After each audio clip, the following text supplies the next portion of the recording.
За сайн байцгаана уу. Эргээд Easy Talk дугаартаа тавтай морил. Өнөөдөр 5 сарын 13-ны өдөр болж байна. За өнөөдөр хост миний бие үлэмж эдийн засгийн шинжиж Нёхтайгаа энэхүү дугаарыг үргэлжлүүлж байна. За тэгэхээр энэхүү дугаартаа бит хоёр хөрөнгөний зах зээл за юу болж байна гэдгийг харахаас гадна одоо худалдааны дайны апдейт те. За валютын одоо талаар энэ удаагийн дугаартаа илүү хөндөж ярилцах болно. Юуны төрөнд танд энэ өдрийн мэндийг хүргье ах. За энэ өдрийн мэнд. За тэгвэл хоёулаа шууд гол ярианд орохоос өмнө би одоо зах зээлд ер нь ямархуу зүйл болж юм тэгээд жоохон мэдээллийн шин чанартай зүйлсүүд ярилцаад эхлэе гэж бодож байна. За өнөөдөр 5 сарын 13-ны өдөр тэгээд энэ 7 хоног хийснээс хойш бол за хувьцаа ялангуяа одоо энэ технологийн том секторууд маань хамгийн ер нь өндөр өсөлтийг бол үзүүллээ. За энэ дундаас ганцхан 7 хоногийн дотор Nvidia 15%-аар за Amazon 15% гэх мэтчлэн ингээд өссөн байна. За энэний гол шалтгаан нь юу байв гэхээр дэлхийн одоо худалдааны дайн гэж яригадаад байгаа. За Хятад болон Америк нэгдсэн улсын тарифын асуудал илүү намжсан. За энэ яаж намжсан бэ гэхээр одоо энэ нэгдэх өдөр буюу Америк нэгдсэн улсын одоо secretary гэж явж байгаа Scott Bessent ерөөдөө бол Хятадын талтай хэлэлцээр хийгээд за илүү сайн үр дүн гарсан буюу за өмнөх 7 хоногт байсан 145%-ийн тариф гаднаас орж иж байгаа ногдуулж исэн тарифыг 30% болгохлоо бууруулсан. За Хятадын талаас болохоор 125%-ийн тарифыг Америк нэгдсэн улсад ногдуулсан байсан бол 10% болтлоо бууруулсан байна. Тэгэхээр энэ хооронд одоо дэлхийн global trade энэ чинийгээрээ бол маш буцаас хэрэгжиж байна. За тэгэхээр Хятадаас дамжиж одоо Америк руу орж иж байгаа бараанууд илүү асуудалгүй орж ирэх болов гэсэн би тийм хүлээлт тавьж байна. Тэгээд үүнээрээс ч бас дөрүүлээд буцаад долларын ханш сүүлийн 3 сарын хугацаанд бол маш өндөр хувийн уналттай тий. За дорхойж 15% унсан байдалтай ийм байсан бол буцаад сэргэж илүү хүчрхэгжиж чангарч эхэллээ. За жишээлбэл евро 1 доллар 15 центтэй хүрж исэн бол 16 цент орчим хүрж исэн бол буцаад 1 доллар 10 цент за 11 цент орчим болтлоо буусан байна. За тэгээд энэ дээрээс харуул бүгдээрээ нэг сарын үзүүлэлтүүдийг харъя. За нэг сарын перформансаар харуул Microsoft 15%, буцаад Nvidia нэгэн сарын дотор ерөөсөө шин тарифын бодлого зарласнаас хойш маркет ерөөхдөө бол ойролцоогоор 20 орчим хувь, за 17, 18% орчмоор унсны араас буцаагаад сэргээд авж ийна гэсэн үг. Тэгэхээр энэ бол маш хүчтэй яг богино хугацаанд тохиолж исэн. За энэ хөрөнгөний зах зээлд бас тохиолж исэн ийм хүчтэй ерөн савлгаал орж ирэх шиг боллоо.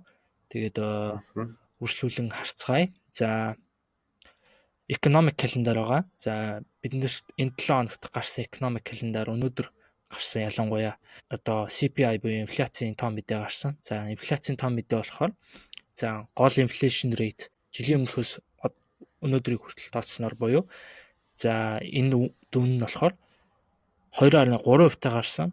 За шинжээчдийн хүлээлт бол 2.5% байж исэн бол ерөөхдөө шинжээчдийн хүлээлтээс доогуур болон өмнөх сарын одоо инфляцийн дүн тоогоос илүү буурч гарсан байдалтай харагдаж байна. За энэ мэдээж юугаас нөлөөлж байгаа вэ гэхээр өмнөх дугааруудаар ярьсанчлан за дэлхийн худалдааны дайн зэг дээр очиод одоо энэ том тариф ногдуулснаар ерөөхдөө орж иж байгаа барааны урсгал одоо тэр чинээрээ багассан учраас энэ чинээрээ одоо консюмер буюу хэрэглэгчдийн худалдан авалт багассан тийм нөлөөлөл орж ирсэн байж болох юм. За тэгээд core inflation rate буюу гол нөгөө хүнсний бүтээгдэхүүн газрын төсний үнийн хөдөлгөөнийг тооцоогүй инфляцийн үр дүн бол яг шинжээчдийн хүлээлттэй одоо тэнцүү буюу 2.8%-тай гарсан байна. За үргэлжлүүлэн энэ 7 хоногт 4 дахь өдөр PPI за producer price index гарна. За тэгээ үргэлжлүүлэн 5 дахь өдөр бас хамгийн ерөн чухал мэдээлэл Мичиганы consumer sentiment Мичиган их сургуулиас гаргадаг одоо зах зээлийн хэрэглэгчдийн ирээдүйдийн Америкийн эдийн засгийн нөхцөл байдлыг ер нь яаж харж байгаа гэсэн тийм хүлээлтээс ер нь үүсдэг ийм индикатор байгаа. Энэ мэдээж танилцуулагдана. За шинжээчдийн хүлээлт бол 52 гарсан байна. За өмнөх одоо 4-р сар, за 3-р сард энэ маш их савсныг та бүхэн санаж байгаа байх. За тэгээд мэдээж Fed Rate Monitor tool байгаа. За энэ дээр бид нэр юг харах боломжтой вэ гэхээр одоо дараагийн бодлогын хүүгийн төвшин танилцуулагдах өдөр буюу 6 сарын 18-ны өдөр одоо энэ хүү мэдээлэл инфляцийг буурсан гэдэг энэ дүн мэдээллийг ажиглаад Төв банк өөрсдөө бодлогын хүүгээ бууруулах уу үгүй юу гэдгийг ерөнхийдөө энэ шинжээчид за хэрэглэгчдээс ер нь бол одоо судалгаа аваад тэгээд энэ хүү датаг танилцуулдаг. За энэ нь болохоор одоогийн байгаа хэмжээ буюу 425-аас 450 одоо хувийн магадлал дээр хэвээр үлдэнэ гэсэн магадлал 93% байна. За бусд нь болохоор 6.9% нь одоо бодлогын хүүг бага хэмжээгээр буюу квартер тэг 125%-аар буулгана гэсэн хүлээлттэй байгааг та бүхэн харж байгаа бах. За нэг иймэрхүү байна. За тэгээд өнөөдөр ерөнхийдөө юу болчихоо тий. Одоо жишээ нь хоёлоос өнгөрсөн дугаараар ярьж илээс одоо Бямбгарагт ингээд нэг юм ямар ч гэсэн анхны хилцээрүүдийг хийхээр тохирлоо. Тэгээд тэр үедээ илүү ямар ч гэсэн эхлээд сайн даад авъя. Дараа нь бол яг тэр хувьдыг ярилцсан гэж хэлсэн бол энэ Бямбгарагт болсон Швейцарь дахь уулзалтаар бол ерөнхийдөө хувьдаа тохироод авсан байна. Тэгээ ингээд нэг дэх өдөр бид нар зарлана гэж байгаад бол нэг дэх өдөр хоёр талаас хоёулаа бол зарлсан. За тэгээд ер нь бол Америкт орж ирж байгаа хятадын бүтээгдэхүүнд бол 145% гэжсэн бол энийг 37% руу бууруулсан. За нөгөө талдаа Америкаас хятад руу болохоор 125 гэжсэнийг 12 руу хож одоо ерөнхийдөө буурууллаа. Тэгээд яагаад ингэж яарж байгаа юм бэ гэдэг дээр бол бас нэг жоохон асуултууд нэлээд бас шинжээчдийн донд явлаа. Тэгээд хамгийн гол нь түрүүнээс манай үлэмжид орж ирсэн энэ газрын хор элементтэй холбоотой бас асуудлууд бол Америк нэгдсэн улсад тулгамдаад байгаа буюу ерөнхийдөө энэ бидний мэддгээр одоо чип үйлдвэрлэлийн салбарт бол яг энэ түүхийдүүд маш их хэрэгтэй байгаа. Учираас энийг бол урт хугацаанд бол ерөөсөө удааж болохгүй маа гэдэг дээр яарсан болов гэж ихэнх шинжээчд бол хараад их шиг байна. Тэрэн дээр ямар хөө ер нь мэдээллүүд байсан хүмүүс юу гэж харж ах шиг байна тэрийг. За нэгд өдөр энэ тарифын буцаад буулгасан энэ хэлэлцээрийн араас ерөөхдөө шинжээчд бол ийм дүгнэлт гаргасан. За энэ нь болохоор за хятадын талаас ингэж Америкийн тал тариф ногдуулснаас хойш хятадын талаас ямар нөлөө хариу үйлдэл үзүүлсэн бэ гэхээр одоо хятадаас Америк руу экспортлогдож буй одоо газрын ховор одоо элементүүдийн экспортыг зогсооно гэсэн тийм хариу арга хэмжээ авсан. За үүнээс Америкийн нэгдсэн улс за хятад улс тэрийг ер нь дангаараа баг ихэнх хувийн бараг 70-80% нь дэлхийн газрын ховрыг үйлдвэрлэдэг. Тэгээд ерөнхийдөө бол Америкийн зах зээлд за газрын ховор илүү дутагдаад магадгүй түүнээсээ шалтгаалаад тэр компаниуд одоо жишээлбэл энэ томоохон хамгийн их газрын ховор ордог бүтээгдэхүүнүүд ч одоо жишээлбэл энэ цахилгаан автомашинууд байна. За график карт байна. За яг л нөгөө нэг Nvidia-гийн одоо гол үйлдвэрлэдэг ийм бүтээгдэхүүнүүд байгаад байна л та. Тэгээд магадгүй үнээс шалтгаалаад Трамп мөн дээр магадгүй чиглүүлэг өгөөд за ер нь бид нэр ер нь төрүүлээд ер нь болт хийх хэрэгтэй юм шиг байна гэсэн нэг тийм санаанаас явсан байж гэж бол миний хувьд бол хараад байгаа. Яагаад гэвэл хятадын талаас бол ерөөсөө төрүүлж ер нь дийл хийя гэсэн тийм одоо явуулга хийгээгүй гэх юм уу? Ерөөсөө хятад ерөөсөө ер нь хоошоо ер нь толгоогоо ер нь том хараа суудсан. Тэгээд Америкийн тал өөрсдөө ер нь тэгж тариф ногдуулж тиймэрхүү асуудал гаргасан учраас ялтчгүй яг эдийн засаг дээр нь яг хүчтэй тулж орж ирээд за ер нь хятадтай угаасаа амар dependent байгаа юм байна. Dependent буюу одоо хамаарал бүхий байгаад байгаа юм байна. Тийм учраас ерөөсөө үргэлжлүүлэн одоо энэ дийлээ хийяа л гэсэн үйл явдал болсон болов гэж бодож байна. Аха. Тэгэхээр яг хоо энэ газрын ховор элемент төр хэд хэдэн төрлийн бүтээгдэхүүн байдаг л да. Одоо жишээ нь йодын бол одоо яг энэ соромзон орныг үүсгэгч. За EV одоо машинуудын тэр моторт ордог генераторын үүсгэх одоо хамгийн гол одоо ордог энэ орц байж их жишээ те. За бас батарейн дээр бол LA гэдэг те лантан гэдэг баха. Энэ санжаагаар тэр бүтээгдэхүүн байна. За ингээд Европ ч гэдэг юм уу, Цэрч гэдэг юм ингээд янз бүрийн одоо илүү технологийн одоо энэ бидний мэдгээр силикон гэдэг рүү одоо силикон гэдэгтэй одоо адилхан гэх юм. Одоо яг эн чинь дамжуулагчийг л үүсгэж байгаа л одоо ийм бүтээгдэхүүн. Тэгээд хамгийн гол нь чинь богино хугацаанд маш өндөр чадлаар тэр мэдээллийг дамжуулах чадвартай ийм одоо юунууд элементүүд л гэж л ойлгох юм да тий ерөнхийдөө. Тийм учраас энэ бол яг энэ электрон салбарт бол зайлшгүй шаардлагатай ордог ийм одоо зүйлсүүд байгаа. Тэгээд ихэнх хувийг нь одоо хятадууд ерөнхийдөө майн хийж энийг нийлүүлдэг байсан. Тэрийг бол шууд зогсооцсон шүү дээ. Юуг ярьж гиснээс хойш бол тарифыг ярьж гиснээс хойш. Тэгэд ерөнхийдөө өөрсдөө араас нь бас явж байгаа нэг ийм нөхцөл байдал харагдлаа. Гэтэ яг хөө тариф дээр бол хүн болгоно л одоо маш олон санаа гаргаж исэн. Өөрсдийн санаа гаргаж исэн. Одоо жишээ нэг талтаа бол нөгөө худалдааны асуудал яригдаадсан те. Тэр худалдааны зөрөө ийм их байгаа учраас энийг арилгахын тулд хийж байгаа гэл те.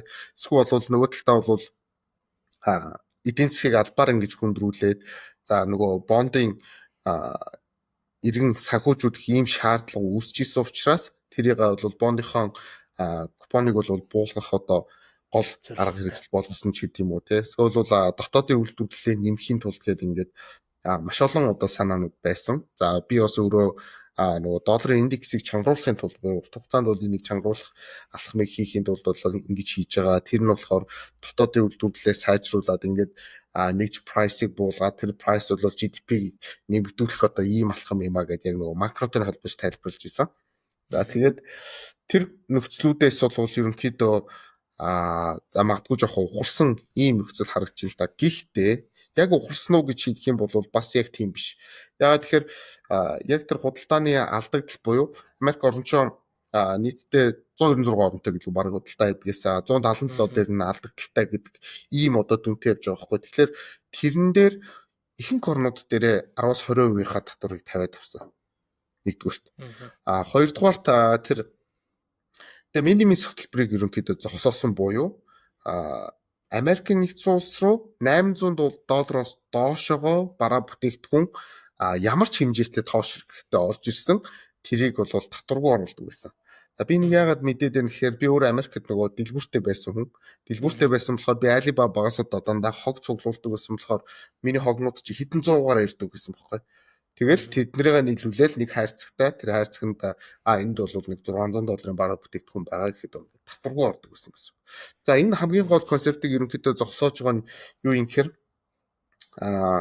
цаашдаа энэ хөгжихгүй байгаа одоо онлайн одоо салбар биш үү те хөгжихгүй байгаа ч гэж юу ахтай хөгжөөд нилээ явчлаа л та. Тэгээд энэ салбар дээр өөрсдийн үйлдвэрлэгч нарыг байлгах хамгийн гол зорилгоо ерөнхийдөө нэгдүгürt биелүүлж байгаа. За хоёрдугаар болохоор тэнд чи нэг юм таблиц бариад гарч ирсэн шүү дээ те санаж байгаа бахтай хүмүүс. Тэгэхээр Трамп тэр таблицэн дээр яг зөрүүлээд нөгөө улсуудтайгаа бол бид нар ийм хэмжээний тариф тогтооно гэд тавьсан байсан. За тэгэнгүүтээ эргээд энэ нь 20% дээр бууж байгаа гэдэг нь юу юм гэхээр өмнө нь 5-10% байсныгаа ерөнхийдөө 20% рүү авчиж байгаа буюу мөн адилхан нэмсэн асуудал болж байгаа. Гэхдээ бусад улс орнуудад нь ямар нөхцөл байдал үүсэж байгаа гэхээр бид нар магадгүй 46%. За одоо чиний энтхийг энэ чинь бол 46 мургаач үү те. Вьетнам энэ төр бол энтхийг 26 байсан баха. Эднэр чинь бол эргээд тийм өндөр байхаас ерөнхийдөө бууж байгаа гэдэг нэг гол санаа явж байгаа. Тэгэнгүүт эргээд одоо хятадыг харах юм бол бас 30 гэдэг бол нөгөө минимумсээр орж ирж ирсэн тэр үнгүй байсан бараанууд тэр ерөнхийдөө бүгдэн дээр нь тавих ийм нөхцлөө бүрдүүлсэн гэсэн. Тэгэхээр яг хуу шинжээчд бол энэ дээр олон талтаа ярьж байгаа баг. Хятад бол энэ дээр вин хийлээ гээл те. За эсвэл бол Америк вин хийлээ гэл. Тэгэхээр би болохоор Америк илүү вин хийчихэж байгаа юм биш үү? Ер нь яг энэ салбар одоо яг л энэ одоо сценарио гэх юм уу те. Ерөнхийдөө байсан байх гэж ойлгож байна. Тэгээд энэгээрээ явж байгаа нь бол одоо хамгийн их өсөж хүлээжсэн өөрсдийнхөө хүлээлтийг ерөнхийдөө авчиж байгаа юм болов гэсэн тийм нөхцөл байдал харагдаж байна. Мэдээж энэний араас бол хэдлээ нөгөө тоон датанууд гараад эхлэхээр гадаад худалдааны тэнцлэр бид нэр харьцуулаад харж болно. Үнэхээр вин хийсэн юм уу үгүй юу гэдгийг нь харж болно гэсэн. Тэгэхээр энэ нөхцөл байдал бол ямар ч гэсэн дэлхийд даяараа бол ингээд нэг юм эерэг ийм тайван хандлага руу ерөнхийдөө шилжих хинний эхлэлийг тавилаа. Тэгээд Scott Bassett ч гэсэн бас хэлж илээ. Бидний энэ зардалж байгаа бол зөвхөн хамгийн эхнийх нь явдлаа. Энэ дээр маш олон бүтээгдэхүүн дээр тус тусдаа бас тарифууд яригдана гэдгийг бол сануулж хэлсэн байж байгаа. Тэгэхээр цаашдаа одоо яг энэ зах зээл дээр гарах энэхүү мэдээллүүдийг бол бас яг салбараар нь хараад ингэх юм бол бидэрт бас арилжааны боломжууд нэлээдгүй үүсэх юм болов уу гэж бол харагдсан шүү. Одоо чинь яг салбарт нь тус нь дахиад юунууд игдэн шүү дээ тий. Тарифууд гарна. За яг тэрийг эцсийн байдлаар баталцснаар гарна энэ төр гэл асуудлууд байна л да. Хамгийн сүүлд бол одоо тэр 4 сарын 9-нд унгаадаг дээр бол одоо батлаагүй байж ийм юм барьж гарч ирээд ерөнхийдөө зах зээлийг бол унгаан готоо маргааш нь 90 хоногоор тий. Бараг тэр өдрийн 20 жилээ 90 хоногоор сунгачунгот нөгөөх нь яг тэр хэмжээгээр өсөж байгаа жишээтэй тий. Тэгээд тэн дээр бол маш олон хүмүүс алдаг төлөөсөн байх, маш олон хүмүүс ашиг олсон байх, маш олон хүний амнаас ч гэсэн баг ард нь бол одоо ирсэн ийм асуудал үүссэн л байх гэж би бол бодож байна. Тэгэхээр яг үнэ. нэг талдаа нэг жоохон харгас аргаар үдсэн, дэндүү агрессив аргаар үдсэн. Тэгээд тэр нь бол эргээд яг хамгийн гол зорж исэн зорилгоо биелүүлч хүдээл гэж бол харахаар. Зөв. За Миний мэс хөтөлбөр ер нь бол супер хөтөлбөр байсан гэж яригддаг. Яагаад тэгэхээр одоо 1930 оноос эхэлтэй хөтөлбөр байхгүй. Тэр бол өөрөө яг нэг $800 нь бол ингээл өсөөд явсан. Тэгээд тэрнгээр бол Америк болон орон болохоор юу хийсэн гэхээр үйлдвэрлэгч орноос хэрэглэгч орн руу шилжих хамгийн гол одоо юу болсон? Одоо хөшүүрэг болсон гэж ойлгож байна. Тэр нөгөө гадны орнуудад хямдханаар үйлдвэрлэж байгаа юм заавал бид нэр дотооддоо үйлдвэрлэх шаардлагагүй байна гэж ерөнхийдөө үзсэн гэсэн үг л дээ. За тэгээд тэрнээс хойш 1940-од оноос 40-од оны хагасаасан л юм да ерөнхийдөө яг үйлдвэрлэлийн хэмжээ бол буураад ирсэн байдаг. Яг тэр үед Америк биш үү? Дэлхийн нийт бараа бүтээгдэхүүний 40-50% дангаараа нийлүүлдэг гэсэн. Супер өссөн гэсэн үг. Үйлдвэрлэлтэй бол одоо галзуу ирсэн байна шүү дээ. Тэгэхээр тэр үед угаасаа юу болжсэн гэхээр дайн болоод улс орнууд маш суларсан байсан үед бол одоо жинхэнэ үйлдвэрлэлтэй юм хийж агаад за миний мэс хөтөлбөр явснаас хойшоо бол одоо хэрэглэгч орн болж ирсэн. За хэрэглэгч орн болсон бас өөр олон зүйлсүүдтэй шалтгаан одоо юу гэдэг одоо холбоотой байдаг гэх юм уу. Жишээ нь бол одоо яг энэ дайн дээр бол Америк улс бол бараг хохирол амсаагүй шахуу тий. Бидний мэддэг одоо хамгийн том хохирол нь бол нөгөө кино байгаа шүү дээ. Pearl Harbor. Pearl Harbor дээр алдсан тэр цэрэг эрс одоо Америкийн бараг хамгийн том хохирол. Тэнгүүт яг тэр үед хаана ямар асуудлууд үүсчихсэн гэхээр бараг Оросч 20 сая үнэ алдсан ч гэдэг ч үлээ аим шиг томд байгаа шүү дээ. Тэгэхээр энэ өөрөө эдийн засгийн хамгийн том эрсдлийг бол дагуулж исэн. Яг энэ дайны голомтой байсан орнууд дээр. За зөрөөд яг тэр Америкийн нэгдсэн улсын батламгах нь бол ерөнхийдөө маш хүчтэй байснараа яг ингээд дайнд хүчтэй орсноор бол эргэж ирээд ингээд Америк орн цэцгэлсэн одоо яг тэр нөхцөл үүссэн гэж болно. Тэгээд нөгөө энэ цагаас ч эхлээд тэр нэг baby boomers гэдэг ойлголтыг бол ерөнхийдөө ярьж эхэлсэн байдаг. Baby boom гэдэг бол олон хүүхэд төрж ийн гэсэн үг. Тэр үеийнхнийг бол baby boomers гэж хэлдэг. За тэгээд бараг 80 сая хүүхэд ч үлээ төрсөн гэдэг баха тий. 78 жил. Тэгэхээр тэр датануудыг хараарай. Тэгээд энэ baby boomers-үүд ч маш одоо аз жаргалтай амьдрсан, бүх юм нь бэлэн байсан, ийм одоо эдийн засгийн маш таатай үед амьдрсан хүмүүс баггүй. Тэгэхээр өнөөдөр тэр хүмүүс ихэнх нь мэрэгжилтнүүд биш дандаа хар ажилчид болоод үлдсэн байгаа нь айгу юу гэдэг одоо гүнхтэй гэх юм уу те дандаа нөгөө үйлчилгээний ажлууд хийдэг гэсэн тэр хүмүүс. Мэдээж амьдрал нь сайхан байсан нэг хэсэгтээ бол ингээд тогтвортой явсан. За бүгд гэж мэдээж хэлэхгүй шүү дээ. Мэргэжлийн эзэмшээд ингээд сайн явсууд байгаа. Гэхдээ нийтээрээ бол үйлчлэгээний салбартаа үлдээд тэр үйлчлэгээний салбар нь өнөөдөр одоо юунда тэтгэвртэй гарах ийм насан дээр ирсэн явж байгаа хүмүүсийн л нэг ийм хэсэг юм байна. Тэгэхээр хүн ам зүгч гэсэн нэг ингээд хуваагаад идэх чинь болохоор яг эдийн засгтай холбоотой одоо үзэж харж байгаатай нь холбоотой мэдээлэл авж байгаатай нь холбоотойгоор ерөнхийдөө ангилаад байдаг л та. Тэгэхээр baby boomers-ийн энэ одоо ирэн бол тэнцэнээс эхэлтэй байдаг. Тэгээд Америкийн нэгдсэн улс хэрэглэж орон болцоо л гэдэг гоо санаа явж байгаа гэсэн үг те. Зөв. Яг энэ дээр бол зөндөө түүх байгаа. Тийм. За тэгвэл хоёулаа надад ер нь хэдэн асуулт байна долларын тухайд. За таны хувьд ер нь доллар ер нь цаашдаа ер нь яаж ханш те гол одоо DXY гэдэг индекс байгаа шүү дээ. Хэрхэн одоо хөдлөх төлөвтэй байна. За ирээдүйд яах юм, сулрах юм уу, одоо чангарах юм уу те. За магадгүй одоо Америкийн нэгдсэн улсын одоо төв банкны гол дараагийн алхам юу байх юм гэдэг асуулт байна л та. Цаашдаа ер нь худалдааны дай ер нь юу болох бол таны ер нь төсөөлөл байгаа юу?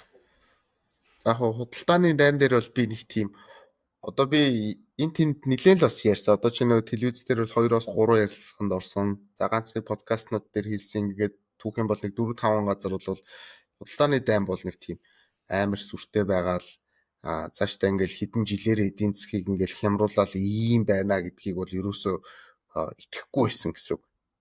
Тийм л тэр талынх нь хүн байсан. Тэгээд тэр видеонуудаас олоод харна биз. Тэгээд яагаад тэгж харж байгаа юм гэхээр хамгийн гол нь Америкийн энийг хийж байгаа шалтгаан нь бол айгүй өөрсдийнхөө тэр доллар гэдэг мөнгөний тэмдэгтийг бол хүчтэй байлгах зорилгоор эхлүүлсэн ийм акц юм болов уу гэж харж исэн. Тэгээд тэрийгээ бол хэрэгжүүлэхийн тулд дотоодын үйлдвэрлэл гэдэг имийг л эхлүүлэх нь чухал юм байна. Тэгжиж бид нар нөгөө нэг магадгүй хоёлаа нэгдүгээр юун дээр ярьж ирсэн санагч нөгөө нэмэн өртөг гэдэг зүйлийг дотооддоо үлдээх юм ингэснээр гадагшаага доллар алдахгүй байх одоо эрсдлээ бол одоо хамгаалчихж байгаамаа гэл тэ. Тэгэхээр энэ өөрөө яг жоохон том зургаар нь харах юм бол хийж байгаа асуудал нь ерөөсөө DXY буюу одоо бол DXY болсон шүү. Долларын индекс гэж 73 оноос ч үлүүн ирсэн байсан. Тэр долларын одоо чадхыг хүчтэй байлгахын тулд хийж байгаа л аргачлал юм л да. За би тэгээд юун дээрээс харуулъя дөө шиг ингээ ярихаар. За тэгээ. Чартн дээрээс харуулъя. За энэ үсээ долларын индекс байна. Жохон жижиг юу гэж магадгүй.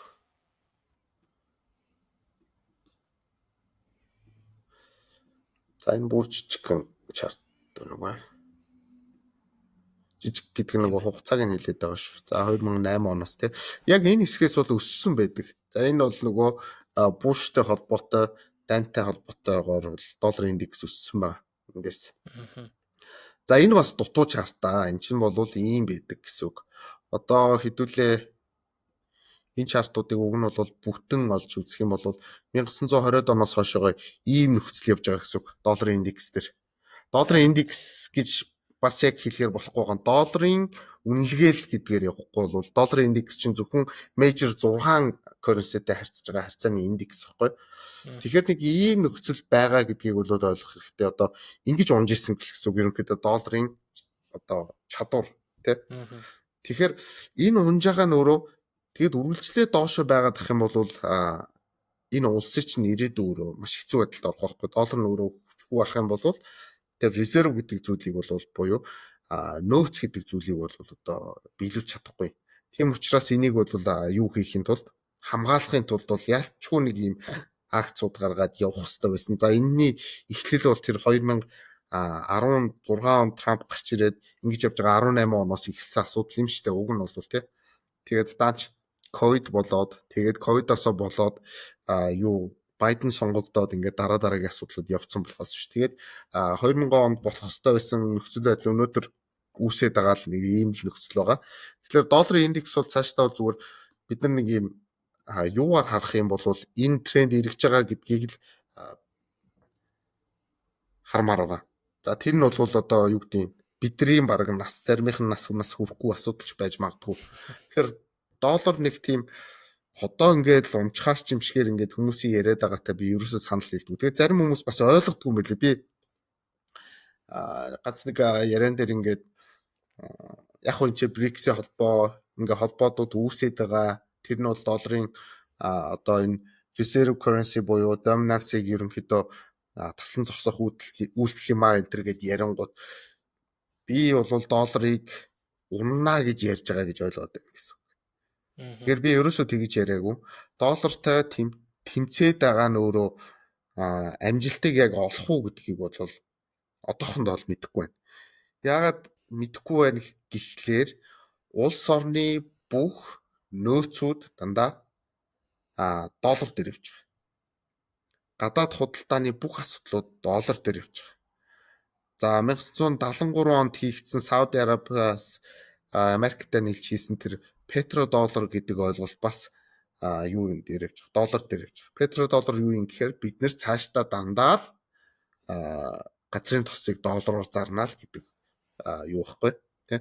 Ийм учраас ер нь бол долларын резерв гэдэг зүйл бол дэлхийн одоо бүх юмны одоо баталгаа болж үлдсэн байдаг. Тэгээд ер нь бол 44 онд хийхдээ энэ Брентон Вудийн тэр хурал гэдэг байгаа шүү дээ. Тэр хурлаар чи ер нь бол дэлхийн энэ долларын резерв гэдэг зүйлийг яагаад хүлээн зөвшөөрсөн гэхээр за бүгд ингээд алтыг цуглуулахаа болвол цосоосон зүгээр юм байна. Яагаад тэгэхээр биднэрт бүгдэнд нь ийм алтны нөөц бүрдэнэ гэдэг чинь өөрөө хэцүү юм байна. Зах зээл дээр тийм хэмжээгээр нийлүүлэгддэг юм байна гэдгийг ойлгоод арталт нь $1 нь $35 тэнцүүгээр доллар хадгалцгаая. Чи тэгээд тэр өөрийнхөө долларыг манай төв банкн дээр хадгалаад тэгээд резерв буюу бидний нөөц болгоод ингээд яваа гэдгийг ерөнхийдөө улс орнууд бол хүлээн зөвшөөрсөн тийм одоо ойлголцод байхгүй юу. Тэгэнгүүт тэр нь юу болчих чинь гэсэн үг л дээ. Яг тэрийг бол gold стандарт гэж ойлголт явж байгаад тэр 71 онд бүр ингээд цуцалчихж байгаа. Тэр нөгөө нэг юм ratio харьцаагаар хийдэг байсан нөхцөл нь бол одоо болж ийн гэсэн үг. Одоо тэр нэг 35 гэдэг юмтай авчаад холбоод байгаа ч өөр асуудал болчихж байгаа байхгүй сүулдэ. Дандаа 35-тай $1 нь тэгж одоо харьцан нэг аунс нь $35-тай харьцна гэдэг нь өөрөө боломжгүй зүйл гэсэн үг. Тэгэхээр тэрнээс цаашаа бол ерөнхийдөө задгаарж байгаа буюу бидний өнөөдрийн амьдарч байгаа fiat money зах зээл руу одоо шилжиж чинь гэсэн үг. Илүү арталтаа яг тэр хэмжээний алтгүй ч гэсэндээ доллар бусад валютуудын артлын резерв болчих чинь гэсэн үг. За тэгэд тэрнээс бол гарна гэдэг нь өөрөө маш том асуудлууд хөндөх байх л та. Одоо би бол Европыг бол яг энийг хийх гэж зорж исэн гэж ойлгосон. Яг хөө түүхийн асуудлуудыг харахаар шүү дээ тий. Тэгээд энэ бол боломжгүй хийж чадаагүй учраас 96-7 оноос илүү дээ. Энэ нь бол Европ ч ингээд нийлээд голдоо currency-тэй болоод ингээд явсан шүү дээ. 99 он 2000 он ч илүү. 96 онд батлагдаад 2000 оноос яг эхэлсэн байдаг ч үлээ. За яг цаг хугацааг нь хараад. Тэр орчимлээд 2001 он байдаг хаа гэж санагдаж байна. Тий. Тэгээд тэр нөхцөл чинь өнөөдөр яасан гэхээр Англи нь холбооноосоо гарцсан. Ерөнхийдөө дараагийн улсуудад чирцсэн байгаа буюу Германы асуудал нь, Францын асуудал. Энэ гурван орн чинь ерөөсөө энэ Европын холбоо гэдгийг бадчихсан гурван орн буюу санхүүжүүлэгч нар нь баггүй да. Тэгээд ингээд санхүүжлэх одоо сонирхолгүй болж юм л гэсэн үг. Тийм учраас ерөнхийдөө тэр мөнгөнд тэмдэгт өөрөө яг долларын эсрэг хүчтэй байгаа чадчихна уу гэвэл бас асуултын тэмдэг гэсэн үг. За жоохон би нэг 20 жилийн рейнжтэй юм яриад байгаа шүү дээ тий. Өнөөдөр Европ хүчтэй байгаа шүү дээ. Сүүлийн тэдэн сараар энэ төр гэж ярих юм бол жоохон өөр асуудал болно гэсэн үг шүү. За тэгээд одоо бол энэ илүү зүүн талын орнууд нь нэгдээд бас одоо яг энэ эдийн засгийн нөхцөл байдлаа өөрчлөх гэж оролдож байх шиг байна. Гэхдээ мэдхгүй одоо гол мөнгөний тэмдэгт нь гараагүй ч гэдэг юм уу. Эсвэл бол ингээд нэгдсэн нэг юм холбоо олж яг чадсан уу гэвэл бол сайн мэдхгүй байна. Тийм учраас бол долларын индекс дээр бол би бол нэг тийм урт хугацаан дээр бол одоо тренд нь эргэж байгаа нөхцөлийг л тийм л гэж хэлнэ. Тэгэхээр магадгүй цаашдаа бол долларын үнэлгээ нэг тийм амар өсөөд явна гэдэг дээр бол би юу биш заа. Одоо чинь би ингээд зурцсан байгаа жоохон буруулах л та зааж энэ дээр өөрчлөлгөө те. Ингээд зурцсан байгаа нөр юу асуудал. Зүгээр энэ орчим дээр бол байх нь өөрөө гол сонирхол байх болоо. Яагаад тэгэхээр энэ өөрөө өсөөд явахын тулд долларын нийлүүлэлт чи өөрөө багасгах шаардлагатай болчихно. Тэгэхээр долларын нийлүүлэлтийг бол угсаа тэгж урт хугацаанд бол багасгах гэж бол бодохгүй байна. Тий. Тийм учраас ер нь бол энэ хавь дээрээ барьж их нь өөрөө хамгийн гол сонирхол байгаа болов. За энэ дээр бол байж болохгүй л гэсэн үг шүү дээ, тий. 70 орчим дээр үнэлэгдэж болохгүй, арай нэг 140 50 хүрээ явчихгүй л баг. Тэгэхээр нэг энэ орчим дээр долларын индекс бол байх нь бол хамгийн гол зорилго нь болов уу гэж бодож байна. За тэгээд ер нь бол доллар гэдэг зүйлийг бол олон хүмүүс одоо lower enter гэж нэрлэж байгаа. Би ч гэсэн ер нь бол тийм шудраг тоглодог гэж бол бас хэлэхгүй. Яагаад тэгэхээр энэ чинь өөрсдөө нэг талаасаа төрөний нэвтрүүлэг дээр ч гэсэн ярьсан да тий. Улс нь өөрөө бондоо гаргаад тэрийг төв банк нь худалдаад авдаг нөхцөл бол өөрөө байж болохгүй маа. Тэгээд төв банк нь өөрийнхөө одоо хэвлэх хүчин чадлаар хөвлээд тэрийг ингээ бууруулад байдгаа буюу зах зээл рүү ирүүлээд мөнгөө нийлүүлчихдэг асуудал байгаа байхгүй. Тэгэхээр нөгөө 9 тэрлионоос 6 тэрлион руу бууцсан байсан төв банкны баланс шитийг нэг харж исэн санаж байгаа бох тий. Тэгэхээр нэг ийм нөхцлүүд байгаа учраас яг хөө зөвхөн хэсэгтээ бол доллар хിവэрэл байх болов уу гэж би бол харж байгаа. Тэгээд тэр нөхцөлийг юу одоо баталж харуулахын гэх юм уу сүүлийн үед арай нэг гайгүй харуулж байгаа гэхээр ерөөсөө л энэ Америк нэгдсэн улсад байгаа томоохон компани одоо баг компани дэлхийг удирдах гээд байгаа нэг ийм нөхцөл рүү яваад байна л да. Тэгэхээр энийг бас зөвгөнж бичсэн нэг ийм юунууд ч гэсэн зөндөө байдаг штэ. Ном зохиолууд байгаа, хүмүүсийн өөрсдийн фантазиуд байгаа тий. Тэгэхээр тэр нөхцөл дээр л байх болов тэрлүү яг энэ идеал нь өөрөө явцсан буюу өнөөдөр энэ арай нэг барууны чиглэл рүү ерөнхийдөө эдийн засгийн ойлголтууд шилжээд байгаа учраас доллар өөрөө унах гэдэг нэг тийм бас жоохон хэцүү л ойлголт байх. Тэгэхээр тэр бол үргэлжлэх болов л гэсэн миний хувийн бодол байна. Тэгээд яг хоо идеал ерөөсөө л ярихгүй л байж болохгүй л болчиход байгаа л ийм цаг үе л дээ. Тэгэхээр за яг хоо зүгээр нөгөө хэд барууны энтер гэвэл жоохон өөр болчих واخ. Зүгээр барууны үзэл гэх юм бол Адам Смит зүүнийх нь бол Карл Маркс, голд нь бол Кейнс гэж байгаа. Тэгээд Кейнсээрээ ерөнхийдөө дэлхий явж хагаад илүү дахиад Кейнсээс жоохон баруун тишээгаа хөдлөд байх шиг байна. Тэгээд ялгаануудын хүмүүс бас өөрсдөө судлах байлгүй дээ тийм ээ. Нэг нь болохоор төрийн оролцоотой чөлөөт зах зээл, төрийн оролцоотой чөлөөт зах зээл гэж байгаа шүү. Тэнгүүт нэг нь дан чөлөөт зах зээл, нөгөөх нь дандаа төрийн оролцоо гэсэн үг шүү дээ. Planned, mixed economy гэж хэлээд байгаа байхгүй энэ гурав чинь. Тэгэхээр нэг юм баруун тал руугаа байгаа нь өөрөө цаашдаа бол энэ Америк нэгдсэн улс өөрийн тэр томоохон giant компаниудыг бол улам илүү тижээх, тэтгэх юм руугаа яваад байгаа. Бид нар өнөөдөр 3 тэрлион долларын үнэлгээ давчсан байгаа баг яг үнэндээ баг хэдэн компани байгаа. 4-5 компаниг харж штэ тэ. Дандаа Америк нэгдсэн улс. 1984 оны нэг юм маркет капыг харуулсан зураг байдгийг.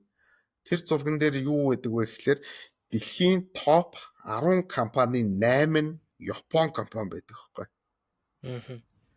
Тэгэхээр энэ үнэлгээ гэдэг зүйлээрээ Америкч бүр ингээд тасраад алга болчихж байгаа байхгүй одоо. Одоо хамгийн ойрхон байгаа компани Сауди Араб энэ компани байгаа. Тэгээд хятадын компаниуд, Тайваны компаниуд нэг компаниуд орж байна. Тэгэл дандаа л лист бол дандаа л Америк компаниуд. Тэгэхээр ингээд компаниуд бол цаашдаа энэ эдийн засгийн нөхцөл байдлыг бол авч явах бах. За эдийн засгийн чиглэл нь хаашийн те ер нь бол нийгмийг ингээд чиглүүлнэ л гэсэн үг. Тэгээд тэднээс хамааралтай юунууд гарах бах, шийдвэрүүд гарах бах. Тийм учраас энэ өөрөө үзэл нь юу юм гэхээр барууны л үзэл. Дахиад одоо гарч ирж байгаа тэр одоо жишээ нь Трамп бол өөрөө татварыг бууруулах энэ чиглэлийн хүн байдаг тий. Бас уртанд урджилсэн бах тэр 34%-аас яаж 21% болгож байгаа. 21-ээс өнөөдөр яаж 15 руу зорих гээд одоо энэ чиглэлийг байна. Одоо энэ байгаа хугацаанд эхэлнэ. Тийм учраас тухайн компаниуд дээр бол маш томоохон хэмнэлтүүд бий болоод эргээд компани өөрөө өсөж хөгжих энэ зүйл рүү бол чиглэх нь тодорхой байхгүй. Тийм учраас тэр компаниуд томрох тусам энэ долларын үнэлгээнд дээр бол тийм уналт орж ирнэ гэдэг нь өөрөө жоохон хэцүү л байна. За нэг иймэрхүү байдлаар ер нь харж байгаа. Тэгээд нөгөө ирээдүг бол харж мэдээд байгаа бол биш. Зүгээр нэг өөрийнхөө таамаглалтыг л ярьсан төдий ч шүү. За. Тийм болохоор айгуу сайн шүүлтүртэй хандаасаа гэж хүсэж байна хүмүүсийг. За тэгээд энэ орн бол ерөөсөө бондыг зарж амьдэрдэг орн гэдгийг аюул сайн ойлгох хэрэгтэй. За бондыг зардаг дээр нэмэх нь одоо бүтээгдэхүүн зардаг буюу эргээд үйлдвэрлэгч орн болох гэж зорж явах шиг байна. Тэгээд тэр нь биелээд эхлэхийн цагт бол мэдээж энэ компаниуд нь л өсөх хандлага руугаа явна. Тийм л нөхцөл. Тэгээ мөнгөө доктортой барина. Унгаахгүй л гэсэн үг тийм. Нэмэгдүүлэн чангаруулна гэж бол одоо их амар чангарахгүй бах уу. Гэтэ яг тодорхой хэмжээнд бол жоохон дээш байгаа хөдөлгөөн байна. Тийм хуучных шиг ийм амар өндөр мөндөр дээр бол дахиж очно гэж бол энэ ч мөрөөдөлдөг байхгүй. Нийлүүлэлтээ багасгаж ижил ч юм уу эсвэл шатаалт хийж иж тэ. За нэг тийм л нөхцлүүдийг харж чинь да. Гэтэ хитрхээ бас том юм ярьцсан байж магадгүй хитрхээ урт хугацааны юм тэ. Тэгэхээр яг хөө зүгээр энэ дээр нэмээд хэлчихье. Нэг ийм ойлголт байдаг. Хүндрэлтэй ер нь яг энэ аж үйлдвэрчлэлтийн цагаас хойшоогоо нэг ийм 6 wave-ыг давж тулж байгаа баггүй. За тэр нь 6 дахь wave дээр явж байгаа. Тэгээ 6 дахь wave хизээ ихсэн гэхээр 2 дугаар дайны дараа ихсэн буюу за 40 гаруй дундаас 40 гаруй оны дундаас ерөнхийдөө ингээд ихсэн. За тэр wave-ууд бол нэг ойролцоогоор 100 жил явдаг буюу ерөнхийдөө нэг 2000 за 40 он хаашаа нэг 30 он руу бол нэг ийм өсөлтүүд байна л гэж хэлэх гээд байна. Тэр нь одоо 6 дахад давтагдж байгаа учраас зүү тогтол ярьж байгаа юм шүү дээ. Гэхдээ заавал тэр хүртэл өснө гэж хэлээд байгаа биш гэсэн. Зүү тогтол нь арай олон давтагдсан учраас энэ нэрээ үнэхээр байдсан байна гэдгийг Кондратов гэдэг эрдэмтэн гаргаж зураад тэр wave theory болгож бичсэн байдаг байхгүй. За тэр чэнэс чинь дагуулад нөгөө Elliott wave-ийн онол мол гэдэг юмнууд чинь гардаг. Одоо техникийнхэн харах юм бол тэр шинжилгээнүүдийн мэдэн тэ. Тэгэхээр энэ cycle гэдэг зүйл бол ерөнхийдөө давтагдж идэг. Тэр cycle-аас бол нэг тийм зөрөхгүй байна л гэж хэлэх гээд байгаа. За тэгээд тэр нь өөрөө байгалийн хуулиар тайлбарлагдж идэг шүү дээ, тий. За бас арилжаачд бол аюу сайн мэдтэй Fibonacci энэ гэж тайлбарладаг. Энэ чинь дандаа циклийн л одоо хууль байхгүй. Тэгэхээр тэрнийхээ дагуу нэг хэсэгтээ бол яг энэ одоо бидний өсөж байгаа өсөлтөөр цаашаа үргэлжлэх хандлага бол нэлээ байгаа бах л гэж бол бодож байна гэсэн үг. За тэгээд ер нь харж ирсэн зүйлүүд нэг тийм холч зүрхгүй л байна л да. Одоо чинь ингээд өнөөдөр индексүүд дээшээ гараад ирэхээр хин ч юу ч ярих болчихж байгаа шүү дээ. Хаа нөгөө томоохон улс орнуудын байлдаа нөгөө цүмийн зэвсгээ дараад исэн баг конопод арчлаа гэдээсэн чинь ерөөсөө тийм юм байхгүй. Энд чинь боллоо гэх юм бол боллоо гэж ярмаар байгаа. Болоогүй зүйл дээр төрүүлээд нэг тийм мундаг хүн болоод бүгднийг шортдог ч юм уу эсвэл бол нэг юм одоо юу гэдэг тий далдыг хардаг болох гээд ямар шаардлага байхгүй. Бүр ерөөсөө хамгийн гол зүйлийг би энийг л гэж одоо хэлнэ. Далдыг хардаг юм шиг төрүүлж мэддэг юм шиг ингээ хараад байх шаардлага байхгүй. Хамгийн орой дээрээс нь хамгийн эсгүй бол баг цэгээс нь юмыг худалдаж авч зардаг ийм боломж бас байхгүй. Хэрвээ өнөхөр хөрөнгө оруулагч болох гэж байгаа бол тэн дээр бас судалгаа шинжилгээтэй тавин л хандах хэрэгтэй. Тэгжиж л ер нь бол амжилтанд хүрнэ. Тэгэхгүй бол төрүүлээл ингээл хөдлөөд байдаг хүмүүсийг бол одоо үздэг яг энийг сонирхдаг болсон хүмүүс одоо ойлгодог болж байгаа л үү тий. Үгүй маа гэдэг ах чинь л тийм юм болоод байхад юу ч мэдэхгүй гэж ингэж орж ирдэг байхгүй. Тэгэхээр энэ бол өөрөө дандаа л нөгөө байсанд орцсон байгаа хүмүүсийн шинж. Тэгээд бас түүх унш судалдаггүй хүмүүсийн шинж, түүх мэддэггүй хүмүүсийн шинж гэсэн. Тэр 22 онд яагаад доошоо яваад байсан. За 20 оных бол тодорхойсон.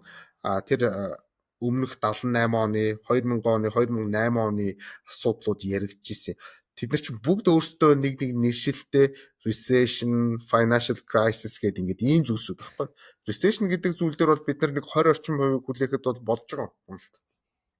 За одоо нөгөө ковидын уналт 2022 оны инфляцийн одоо уналтууд. За энэ жил бас тохиоллоо шүү дээ. Ерөнхийдөө 20 орчим хувиар бас харагдлаа те тариф бас болоод. Эдгээр чинь бол нэг юм засчулдаг зүйлсүүд баггүй.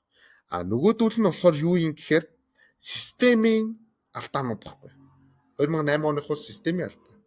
1929 оны бол системийн алдаа. Системийн алдааг хүн төрөлхтөн чинь засаа сайжруулад яваад байдаг байхгүй. Тэгэхээр тэр нөгөө нэг боломж нь бас ингээд багасч л байна гэсэн үг шүү дээ. Дахиад өөр хаад тийм алдаа гарах нь тэрэн дээр л очиж унах гэдэг шүү дээ. Тийм янзлаад яваад шүү дээ тий. Тэгэхээр чи нэг тийм тэрийн хоёрыг ч гэсэн бас хооронд нь ялгадаг болчихвол айгүй зүгээр. Тэгэхгүй нөгөө bias бол ерөөсөө Twitter-ээс л орж ирдэг. Одоо нөгөө Монголд бол ингээд сошиал дээр ороод өнөөдөр тэнцээ нэг бэлэг өгсөн байна гэл ингээд асуудал үүсэж байгаа. Яг адилхан зүйл байна.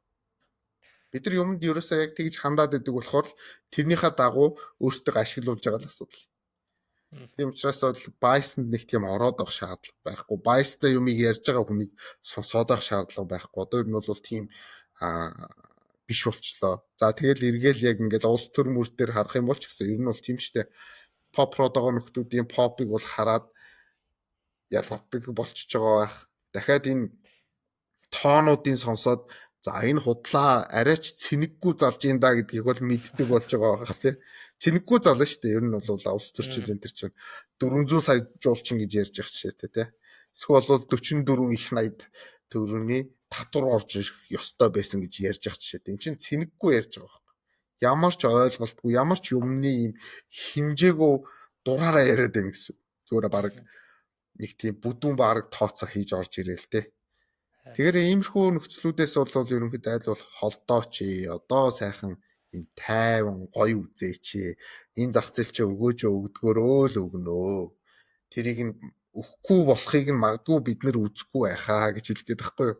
Тэгэхээр маш тайван хандаад хөрөнгө оруулалт гэдэг юм руу ерөнхийдөө орох юм бол та бүхний яг нэг юм үндсэн ажлыг чи хажуугаар айгүй дэмтэй. Үндсэн ажил гэдэг зүйлийг бол угаасаа орхиж болохгүй. За магадгүй бүр яг трейдерүүд болж байгаа хүмүүс бол орхидог л бах тий. Гэхдээ тэр чинь маш том риск байхгүй, маш том мэдлэгтэй судалгаа хийдэг хүмүүсийн ажил. Түүнээс тий сууж агаад трейд хийгээд идэг нь бол хэцүү л дээ. За тэгээд бахан өөр юм руу хадварчтیں۔ Ер нь тантай тий санал бол нэг байна. Тэгээд одоо миний бас сонсож байгаагаар бас ингээл эргэн тойрны хүмүүс тий. За энэтхэг Пакистан хоёр тэн муудалцлаа. Бараг цөмөндөө болох гээд байна. Нэг тийм bias-аар алаарыг хандаад яваад шүү дээ. Ерөөсөө тэгэл араас нь очоод Америкийн нэгдсэн улс нөгөө нэг гол үүргийг гүйцэтгэлтэй Трамп очоод сая одоо Ив найрамд л нөгөө нэг энэ галыг зогсоох юу гаргаал ирлээ шүү дээ. Хууль дараабар яваад байгаа шүү дээ. Яваад явчихж шүү дээ. Америкийн нэгдсэн улс ингэж оролцох нь ер нь бол юу юм? Одоо зүй ёсны хэрэг гэж ойлгож болно. Хүмүүс нэрээ энийг аягүй сайн одоо ойлгодгүй. Америк ягаад reserve currency болгож зөвшөөрүүлсэн гэхээр бид нар гол ийм асуудлууд дээр анхаарал тавина буюу худалдааны асуудал, эрүүл мэндийн асуудал, боловсролын асуудал гэдэг эдийн засаг дээр асуудал болж байгаа. Эднэр дээр бол бид нар оролцоно гэдгийг бол юу хийсэн байдаг вэ? Reserve болж байгаагийнхаа хариу болгож хийнэ гэдэг ийм одоо за гэрээ мэрээ зурсныг мэдэхгүй юм. Үнэхээр яг түүхэн дээрээ байдаг байдгийг нь бол мэдэхгүй. Гэхдээ ямар ч гэсэн ийм асуудлуудад хариуцлага хүлээх ёстой. Яагаад тэгэхээр тэр орны резерв буюу нөөцийг нь өөрсдийнхөө мөнгийг ачиж тавьсан учраас байхгүй. Тийм учраас тэнцээ очиод оролцох ёстой гэдэг одоо дэлхийд ч гэсэн өөрөө тэгж хүлээдэг гэсэн үг байхгүй. Тэгэхээр чин ямар цагдаа юм уу гэд хүмүүс яриад байдаг л та. Цагдаа байхгүй юу? Ер нь бол тийм, ер нь бол хэрвээ байгаагүй байх юм бол гэж ярих юм бол бүр хэцүү асуудлуудад магадгүй яригдана. Одоо лалын орнууд бол нэлээд том ийм одоо байр суурьтай байгаад тэгээ мэдгүй дэлхий хэдэн тишээ хараа суудсан байсан байх юм тий. Ийм худалдааны ийм таатай гэж хэлэх нэш юм дээ. За дажгүй штэ бас ч гэж нэг ийм татвар матур яриад юм хүм хоорондоо зараад байгаа сте бас. Тийм нөхцлүүдийг одоо үүсгэсэн гэх юм уу. Тэгэхээр би нэг Америкт байсан даач биш. Ер нь бол аль нэг орн нь энийг зайлшгүй хийх л байсан. Тийм учраас Америкийн хийж байгааг нь буруу шахах нь өөрөө хайшин мэдгүй. Дахиад өөр нэг орн байсан бол яаж хийх вэсэн тэрийг мэдгүй учраас аль нэг нь хийх байсан учраас энийг мэдээж шудраг хамгийн сайхнаар бол хийж ийн гэж хэлэхгүй. Гэхдээ боломжийн ийм өнөөдрийн нэг нөхцөлтэй байлгаж байгаа нь бас нэг тэр орны нэг тийм өөрсдийнх нь юу л байна л да. Чадвар л байгаад байна л да. Төрнөл доктортай юм л да юм л. Систем нь аягүй сайн тохирч ажиллаад байх шүү гэн тий. Энэ яг зүйл дээр. Тийм. Тэгээ хүмүүс хүлээн зөвшөөрдөг те. Нэгтлэн гараал. Одоо жишээ нь Америкийн сонгуул болохоор улаан цэгэр гэж гардаг байхгүй. Нэг тийшээ хивээхгүй шүү дээ те. Тийм. Аль нэг талыгаа болохгүй байх юм сольждаг, аль нэг талыгаа болохгүй байх юм сольждаг. Манайх шиг улаан гэж явахгүй байгаа л гэсэн үг байхгүй да. Тийм учраас тэр оронд чинь хүмүүс итгээд нөгөө резерв гэдэг юм хүлээн зөвшөөрч ийн л гэсэн санаа. Тий. За хит барууны гээл одоо хүмүүс тэгэл баг. Гэтэ хамаагүй угаасаа энэ одоо болж байгаа үйл явц юм чи одоо яалтаач л. За тэгвэл өнөөдөр бас CPI-ийн талаар мэдээлэл гарсан. Тэгээд ингээ буугаад байна. Ер нь үргэлжлүүлээд ер нь буугаад байвал ер нь зах зээлийг та ер нь юу гэж харж байна? За эсвэл энэ чигээрээ баг ингээд те ингээд тариф өндөр байгаад хаш чинь. За 30% гэдэг чинь бас инфляцид тодорхой хэмжээнд нөлөөлөх дүн байж болно. Хүмүүс ер нь худалдаа авалтаа те 30% өртөг шингэсэн худалдаа авалт ер нь хийгээд байна. Тэгэхэд одоо энэ инфляц энэ удаан хугацаанд дахиад ингээд өндөртөр байгаад байх юм бол ер нь Америк ер нь цаашдаа ямар арга хэмжээ авах вэ? Дахиад тарифа нэмэгдүүлэх юм уу? Өөр ямар арга ашиглаж болох вэ? Энд бодол юу байна? Сая одоо ингээд хүлээлтээс доошогоо CPI болоод ороод ирж байгаа байхгүй юм чинь нэг талдаа нөгөө интерест рейтийг бол хүчтэй буулгацсан юм бол байхгүй шүү дээ энэ ондоо тий. Нэг тодорхой түвшинд барьчлаа. Түрүү жил бол нийлээд 1% байдаг баг тий. 1%-аар буулгаж яхад өнөөдөр дахиад энэ 2.4 дээр аваад ирсэн нь өөрөө нэлээ юу яваад тах шиг байна. Бодлого нь бол айгүй сайн ажиллаад байна гэж харж байна. Одоо анзаарах юм бол та хэдхэн хоногийн өмнө бол одоо Трамп ч Жером Паулыг загнаал те. Энийг одоо буулгадгүй slow man ч гэдэг юм уу ингээл янз бүрээр дуудаал ингээл хилээдсэн шүү дээ те. Тэр магадгүй одоо би ингээд нэг юм юу л ярьдаг хүн болох гэдэг юм аашаа. Conspiracy theory ярьдаг хүн шиг л нэг тийм юм ярих гэдэг л дээр нь бол. Энийг болж байгаа бүтэж байгаа гэдэг тоон датануудын яг ингээд гарч явах явцад нь хамгийн сүүлийн байдлаар биш ч гэсэндээ түүхий датагаар нь харж л байгаа байхгүй. Мэдчихэл байгаа шүү дээ. Бид нэр л буюу одоо хөрөнгө оруулагчид, ритейлерүүд ингээд хамгийн сүүлийн датаг хоцорч авч байгаа болохоос ш. Тинчээ хүмүүс мэдчихэл байгаа. Бууж байгаа, багасж байгаа юм байна гэдгийг. Тэгэхээр ер нь бол одоо энэ саарл түвшин гэж байдаг. Яг бодлогын хүүнийг тодорхой нэг түвшинд ирээд чигээрээ явах хэвээр инфляц өөрөө яг өөрийнхөө өсөх ёстой буюу 2% дээр байх ёстой. Тэгмэд өнөөдрийн байгаа нөхцөл чинь 2.4 гэдэг бол маш боломжийн нөхцөл хэвгүй. 2.4 дээр байгаа гэдэг чинь эдийн засгийг ямар ч гэсэн сэргээчих хэмжээний багахан жоох илүү инфляц руу одоо хэвэх байдалтай гэсэн үг. Тийм учраас одоо бол инфляцийг буулгахын тулд яарч одоо интерест рейтийг доош нь буулгах нөхцөл бол ерөнхийдөө дахиад хойшиж чинь гэсэн үг. Миний харж байгаагаар л түрүүний нөгөө Fed Watch дээр чинь бас 93% та баг байсан үү те 6 сар буулгахгүй гэдэг. Гэхдээ Fed юу гэж хэлсэн гэхээр энэ 1-р сард хэлжсэн одоо санаанууд нь юу гэсэн гэхээр ямар ч гэсэн энэ жилдээ бол бид нар нэг 2 удаа бол буулгах байхаа. Гэхдээ энэ хугацаа нь болоогүй байна гэж ярьжсэн байхгүй. Тэгэхээр 2 удаагийн буух нөхцөл чи өөрөө нэлээд тэр юуны хойшоо гарах бах оны. Ягаад оны хойшоо байдгийг гэхээр оны сүүлийн зарцуулалтууд гэдэг чинь маш өндөр байдаг. За ингээ баярууд нь таардаг одоо ер нь Black Friday-с эхлээл зарцуулалт маш өндөр болоод ингээд зах зээл халах тэр нөхцөлийг ерөнхийдөө бүрдүүлж идэг гэсэн. Тэр үед юунуудыг буулгачих юм бол интерест рейтийг ерөнхийдөө дахиад нэг 0.25-аар 2 удаа буулгалаа гэхэд зах зээл дээр эерэг нөлөө байхгүй. Энэ чинь бүх юмыг баланстай барих гэж ингээд зориод нь шүү дээ тий. Тэгэхээр нэг тийм голд нь явж байгаа үйл явцууд өөрөө дандаа нэг тийм жоохон жүжиг шиг яваад байдаг. Сценари бол угаасаа бичигдсэн байгаа юм шиг л нэг юм харагдаад л байдаг боллоо. Тэгээд ингэж ярих нь би өөрийнхөө нөгөө ярьдгаас эсрэг юм ярьж ин л да ер нь бол. Тийм учраас одоо бол ямар ч гэсэн нэг 8 сарын ихэнх үед байгаа хаа баг тэрний дараагийн юу ч хуралчаа. Тэгэхээр тэн дээр бол нэг буулгаад дахиад 10 сар руу гаргаж иж нэг буулгах юм болов гэж зүгээр хүлээж байна. Эсвэл 10 сард 12 сард тийм л нөхцлүүд байх шиг байна. Тэгэхээр нэг 2 удаа буулгах болов тэгээ 2 удаа буулгалаа гэхэд бол тэр өөрөө зах зээл дээр эргүүлэл эрэг одоо дохио өгнө гэсэн. Тэрнийхээ дагуу инфляшн баг зэрэг өснө. Тэгээ баг зэрэг өсөж байгаа дээр бол одоо чинь гол нь 2.4 гэдэг чинь зайтай болчихж байгаа байхгүй. Нилээн бас боломж 3 руу энтер орж ирэхэд бол нэх амир тийм сүртэйгээр юу хийхгүй штэ. Сандралдаал ийм паникт орохгүй гэсэн.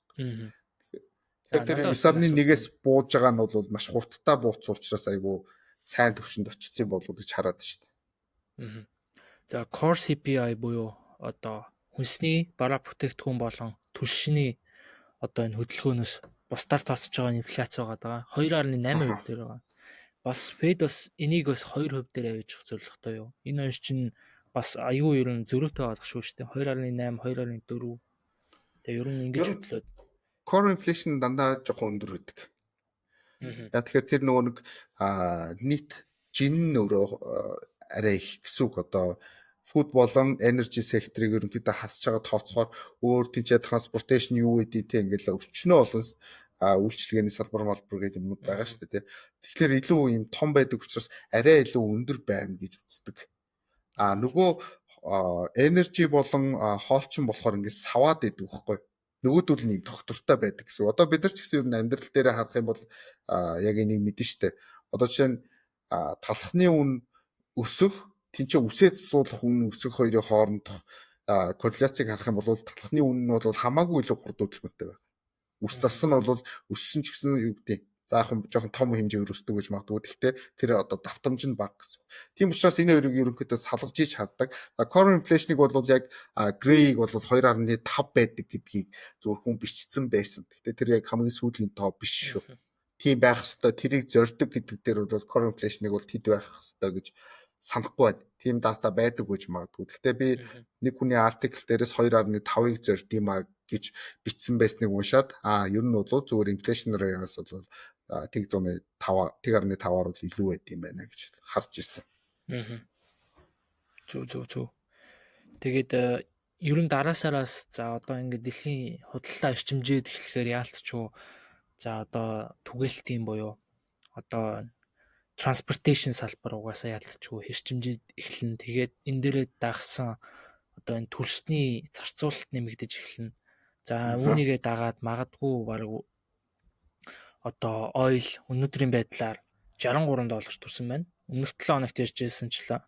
Өмнөх 7 хоногт чинь 59, 60, за 56 орчим хүртэл бараг унаад буцаад сэргэж байна. Энэ одоо түлшний өснөөрөө ч гэдэг ч юм уу. Одоо дараагийн инфляцуудад том нөлөөлөх магадaltaй байж болж таарад байгаа тий. Тэгээ ер нь яг энэ зуны үйлрэлч өөрөө тэр чигтээ аял зугаалга болчдөг. Америкт амьдардаг хүмүүс айгүй сайн мэднэ. Одоо түншний үн ч гэсэн яг энийгээ дагаад бас хөдлөөд байдаг байхгүй өсөөд байдаг гэсэн. Тэгэхээр энэ бол угаасаа нэг тийм seasonality буюу яг season-ийн шин чанартай тийм зүйл байдаг. Тэгэхээр сая одоо жишээ нь нэг ийм мэдээ гарсан л да. Өнөөдөр өглөө гарсан байсан санагч чинь. McDonald's жишээ нь энэ жил бол 375 мянган ажилтан шинээр хайр хийнэ гэж байгаа юм.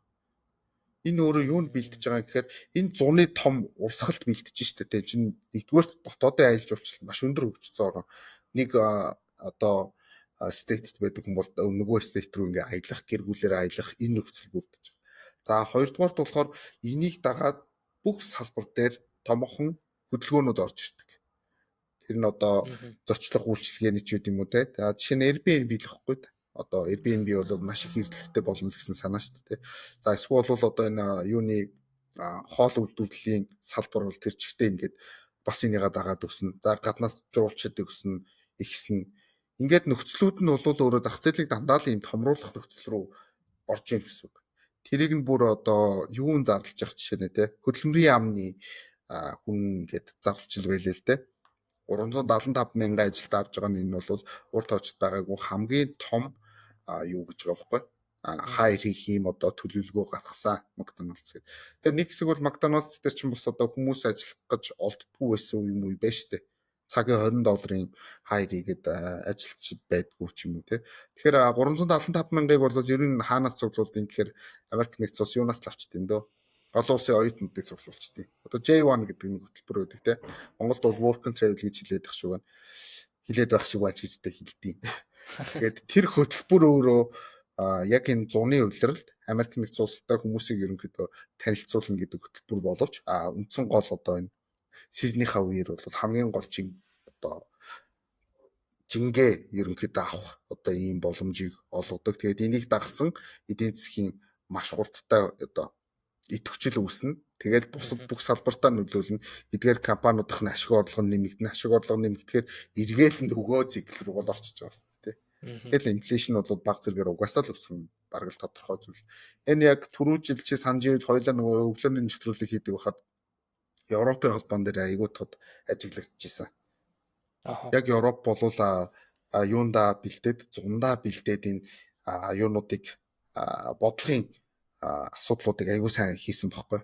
Тэнгүү сая Трамп уурлаад байгаа хэвээр Европ тэнцээ хийж болоод байгаа бидний яагаад хийж болохгүй юм бэ гэгээд уурлаад идэх чи юу нь бол яг жилийн хугацаанд харагдчихлаа юм л та. Тэгээд тэнцээ бол инфляцийг өсгөхгүй тулд бол өшөө арга хэмжээний давснууд нь л ажилласан шүү дээ. Яг энэ дундаа бэлдээд. Тийм. За тэгвэл хоёулаа ингэсгээд энэ хүү яриагаа өндөрлөе.